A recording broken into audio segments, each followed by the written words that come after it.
iba pang balita, atin namang alamin ang mga kaganapan sa mundo ng international sports scene sa report ni teammate Carl Velasco.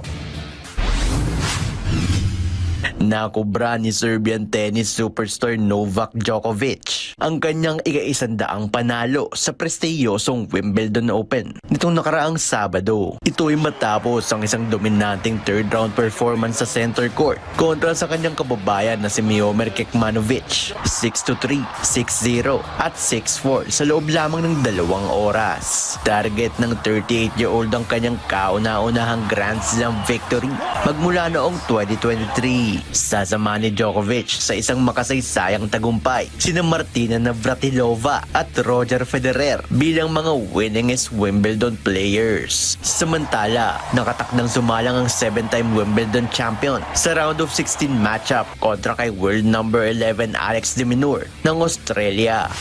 Sa balitang basketball naman, hinatulan si former NBA player Ben McLemore ng Clackamas County jury sa Oregon bilang guilty sa kasong rape nitong nakaraang Biyernes. Kabilang sa mga naging hatol ang unlawful sexual penetration at 1 count of sexual abuse na nangyari noong Oktubre ng taong 2021 kung saan isang 21-year-old na babae ang biktima sa isang house party ni former Portland Trail Blazers forward Robert Covington. Ayon naman sa panig ng 32-year-old na si McLemore, walang katotohanan na maakusa sa kanya ng biktima at sinabing agad din siyang umalis sa nasabing pagtitipon matapos ang ilang oras. Sa ngayon, patuloy pa rin ang pag-apela ng defense attorney ni McLemore na sinabing walang sala ang kanyang kliyente. Naglaro si McLemore para sa 5 NBA teams matapos madraft noong 2013 bilang 7th overall pick at nagtala ng 10.2 points, 1.6 rebounds sa kanyang huling season sa Portland noong 2022.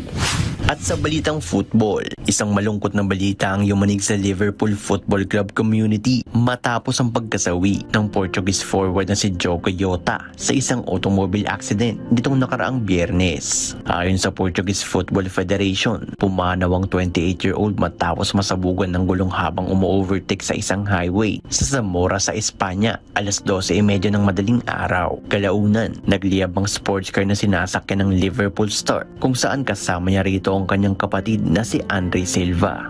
Nagpaabot naman ng pakikiramay ang Portuguese national football team sa pamilya ni Jota na isa ring national team member na nakapagtala ng 49 appearances para sa bansa. Malaki rin na naging ambag ng 28-year-old swinger sa title-winning season ng Liverpool kung saan nakapagtala siya ng 6 goals at 4 assists sa loob lamang ng 26 caps.